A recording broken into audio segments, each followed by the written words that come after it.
요 값은 사실 어떻게 보면 그냥 노이즈밖에 안 될 수 있어요. 예를 들어 내가 24비트로 구현하는데 예를 들어서 1, 0000 해서 맨 마지막이 24비트가 1 하고 그 00 쭉 가서 11 하고 1비트 차이는 그냥 노이즈 하나 겹치는 것밖에 안 돼요. 하이 레졸루션에서는 다이내믹 레인지를 확보하는 게 중요한데 예를 들어 또 하나 이제 시그널에 이제 분명히 제가 낚아채는 건 DC라고 했지만 AC 성분이라는 게 들어오면 그건 주파수가 있죠. 주파수가 있다는 얘기는 하모닉 성분이 또 있어요. 이 여기서 얘기하는 건 이제 프리스 프리라고 다이내믹 레인지라고 하죠. 그 전압에서의 그리고 실제 시그널의 노이즈에서의 하모닉 성분과 실제 성분의 그 차이 값은 이제 SFDR이라고 하는데 그 SFDR이 좋으면 좋을수록 내가 움직일 수 있는 분해능의 값은 효율적이어지게 되는 거고 노이즈에 좀 더 로버스트하게 동작을 하게 되는 거죠. 그런 의미에서 봤을 때 저희가 좀 SFDR이 높은 성능을 가질 수 있도록 ADC를 지원하는 앰프가 나왔다. 그래서 뒤에 보시면 이제 Within a Sensitivity Power Budget이라고 나오는 게 파워 버짓을 충분히 이용할 수 있는 파워 내가 갖고 있는 움직일 수 있는 범위를 잘 이용할 수 있게 센서티브 하더라도 할 수 있도록 나온 칩인데 커스터머가 이런 걸 닥쳤다. 내가 이렇게 운영을 하고 싶은데 어떻게 할 거냐. 슬라이드에 옵션 1이 있습니다. 싱글 핸디드 솔루션이라고 해서 그 싱글 핸디는 말 그대로 그 신호가 하나라고 생각하시면 디퍼런셜은 신호가 두 개인데 서로 다른 위상을 갖는 반전의 신호고 싱글 핸드는 그 두 개의 신호를 믹스한 한 신호라고 생각하시면 돼요. 그 다음에 이렇게 싱글 핸디드로 하게 되면 괜찮은 게 이제 말이 좀 이상할 수 있다 하더라도 지금 이 슬라이드는 THS45-X 라는 디퍼런셜 앰플리파이어를 소개하기 위해서 옵션 1으로 싱글 핸드 솔루션을 쓸 수가 있다 이거죠. 근데 이제 싱글 핸드 솔루션을 쓰게 되면 차동 앰프입니다. 이런 거는 차동 앰프 A 플러스 A 마이너스 A 마이너스 A 플러스 마이너스 A 마이너스 요 그 차이의 갭을 이제 증폭하는 회로를 쓰게 되면 회로가 좀 복잡해지죠. 인풋 잡고 옵셋 잡고 커먼 모드 잡고 그다음에 AC 커플링 할 건지 DC 커플링 할 건지 잡고 앰프도 뭐 여러 개 있어야 되고 왜냐하면 한쪽 다른 쪽 각각 하나씩 써야 되기 때문에 일단 복잡해지고 매칭 컨선이라는 거는 이 앰프가 내주는 출력하고 ADC 사이에 임피던스가 맞지 않으면 내가 커런트를 드라이브함에 있어서 제대로 된 신호가 안 나오고 다시 리플이나 스파이크 이런 게 튀어서 ADC가 비정상적인 동작을 하거나 혹은 데미지를 먹을 수도 있어요. 그래서 매칭에 항상 신경을 써야 되거든요. 그래서 보면 그 앰프 뒷단에 또 저항도 달고 캡도 달고 해서 스파이크라든지 이런 고주파 성분을 제거하고 뭐 이런 식으로 디자인을 많이 합니다. 이런 경우가 하나 있고 옵션 2는 이제 좀 파워가 큰 디퍼런셜 앰플리파이어를 쓰면 된다. 왜냐하면 회로 구성이 좀 더 심플해지고 왜냐하면 앰프 하나가 이미 두 개의 서로 다른 위상을 갖는 시도를 받을 수 있는 앰프로 구성이 되어 있기 때문에 근데 이제 기존의 것들은 좀 파워를 좀 많이 소모한다 이런 의미에서 옵션 2가 있을 수 있고 옵션 3가 이제 바로 저희가 이제 THS45-X 그래서 로우 파워 그리고 레일 투 레일 아웃풋 디퍼런셜 앰플리파이어에서 그 로우 파워가 이제 강조를 또 하는 거고 레일 투 레일이라고 해서 기존에 이제 다는 아닙니다만 대부분의 그 디퍼런셜 앰프가 이제 갖고 있는 한계라기보다는 칩들이 TI가 요즘에 보면 맨날 레일 투 레일 하면서 신제품 내놓잖아요. 그러면서 그러니까 내가 서플라이만큼 충분한 그 아웃풋을 낼 수 있다는 얘기예요. 원래 앰프가 TR이라서 TR에는 분명히 에미터와 베이스 사이에 전압차가 존재해야만 앰프가 동작하는데 그거에 의해서 그 서플라이 전압과 그다음에 내가 그 TR을 통해서 낼 수 있는 최대 전압에 분명히 그 볼티지 갭이 있어요. 내가 3V 전원의 앰프를 쓰는데 3V 전원을 쓰고 아웃풋을 내가 3V를 내고 싶다. 근데 그게 안 되죠. 왜냐하면 방금 말씀드렸듯이 그 갭이 반드시 존재하기 때문에 못하지만 여기는 레일 투 레일이라고 해서 테크닉을 좀 썼죠. 3V 전원에 3V 출력을 낼 수 있는 이런 게 이제 이 칩의 또 하나의 피처가 되겠고요. 현재 로우 파워하고 또 이게 또 관련이 되는 게 그 디자인을 하다 보면 이제 특히 포토브 같은 데 보면 이제 파워는 낮아야 되는데 레일 투 레일이 안 되면 내가 원하는 값은 0에서 5V까지 받아야 되는데 그리고 5V 전원으로 쓰면 좋고 만약에 레일 투 레일이 안 된다 그러면 5V를 받기 위해서는 서플라이를 올려야죠.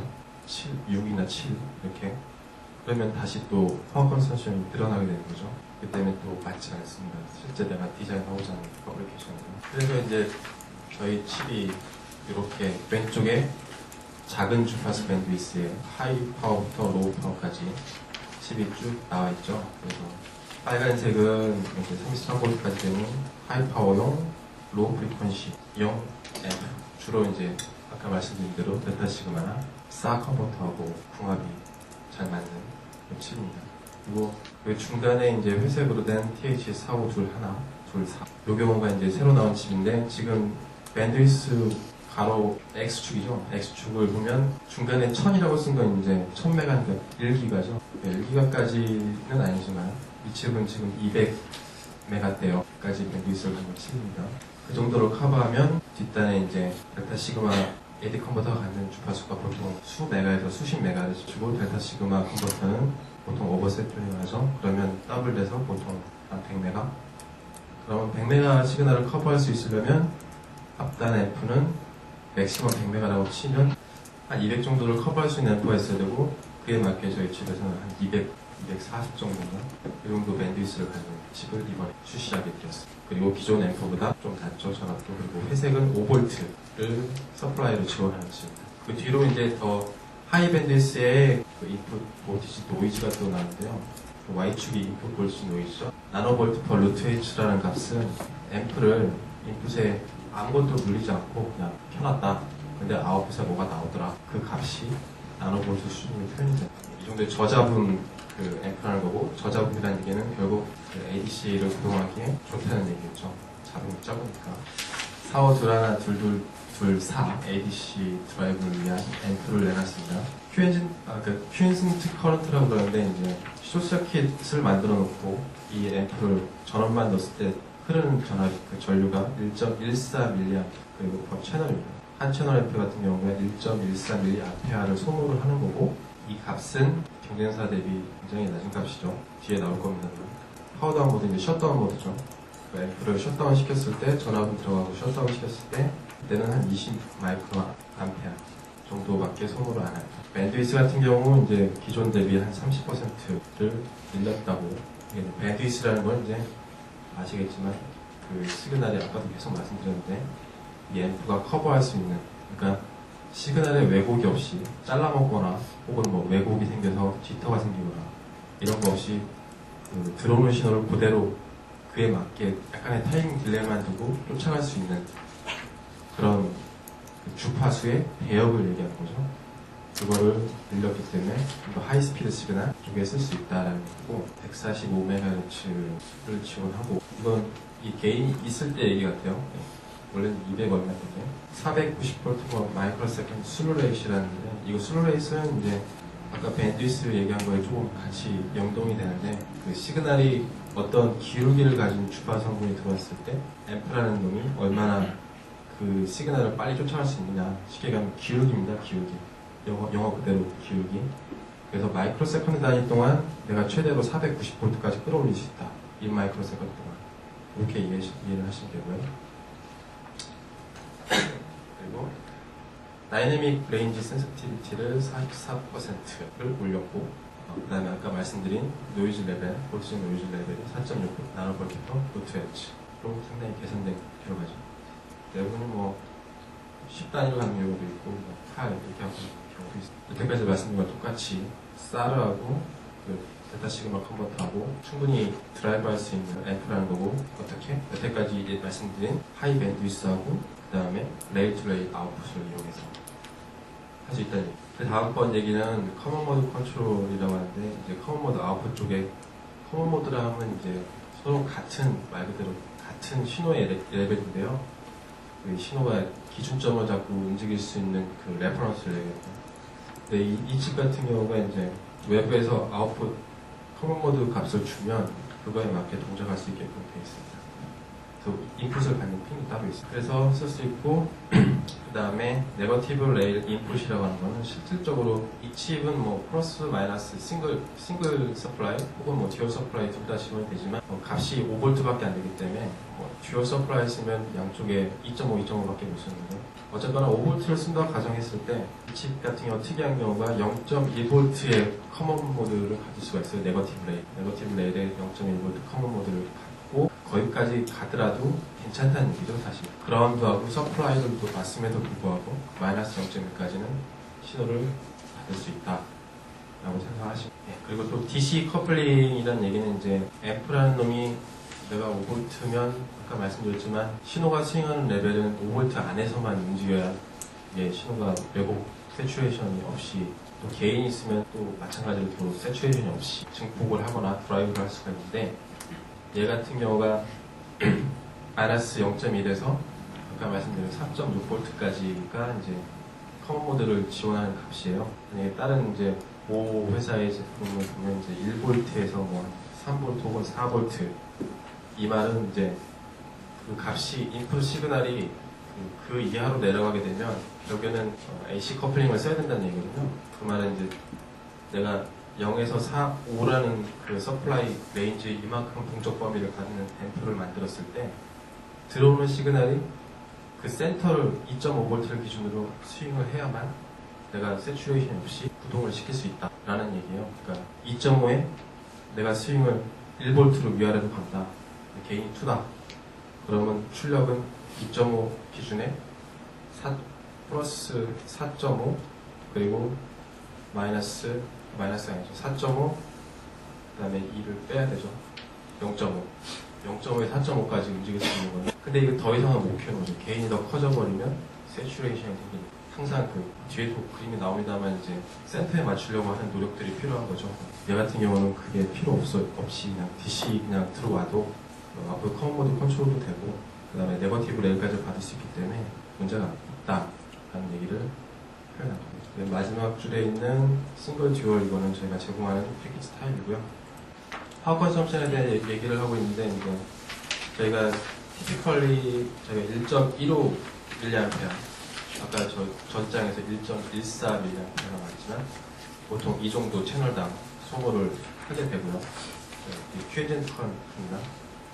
5V 기준으로 맥스로 1.3 mA 라고 되어 있는데, 이건 이제 경쟁사 대비 50% 이하다라고 저희가 소개를 해드리는 거고요. 더 그 포터블한 제품에 로우 파워를 요구하는 쪽에 더 잘 맞다.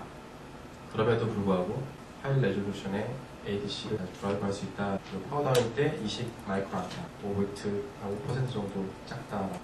이건 저희가 아까 말씀드린 그 인풋 볼티지 노이즈라고 해서 4.6 나노볼트, 44% 작습니다. 그래서 그 왼쪽 밑에 보시는 그림에 보면 빨간색이 기존에 나와 있는 칩들, 저희가 이번에 새로 조금 더 개선한 칩을 보면 그냥 가만히 있어도 램프가 내는 그 노이즈가 4.6 나노볼트 퍼 트레지밖에 안 되기 때문에 다이내믹 레인지를 충분히 확보해서 ADC가 높은 성능의 레졸루션을 구현하는데 좀 더 수월하게 지원을 할 수 있다라는 얘기를 드리겠습니다. 이 그래프는 10kHz 기준으로 보시면, 아까 얘기 드린 이제 커먼 모드 보시네요. 볼테이지 로우 값을 마이너스 0.1부터 하이 값을 3.6까지 지원하고요.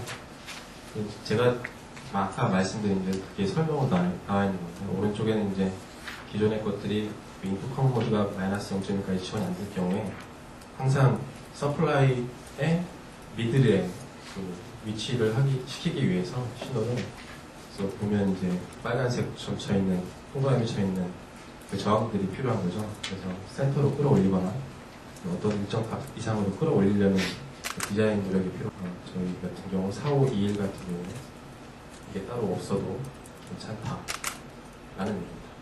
그리고 커먼 모드 보셨겠지만 저 CM이라고 해서 커먼 모드 웹에서 컨트롤한 그 인풋 단 실제로 보여주고 있는데요.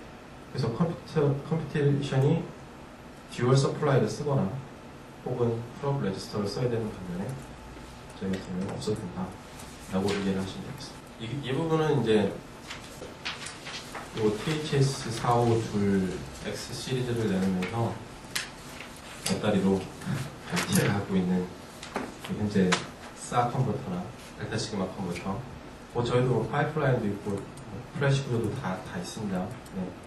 SA 같은 경우 가장 범용적으로 쓰이는 그 일반 그냥 타임 딜레이에 의한 그냥 데이터 컨버팅 방식만 쓰는 ADS8317부터 쭉 있죠. 이거 말고도 많이 있어요. 일단 이런 것들이 곧 출시되거나 이제 가장 최근 버전이라는 얘기고요. 오른쪽에 델타 시그마 같은 경우는 이제 신호를 받는데 이제 좀 오버샘플링을 한다는 게 좀 특징인데, 여기 그림이 하나 나와 있는데 이제 SFDR 아까 말씀드린 스프리 다이내믹 레인지라고 해서 10kHz 그 FFT 시그널 주파수 분석을 해보니까 10kHz에서 0dB 기준이 마이너스 120보다 조금 치고 올라갔죠.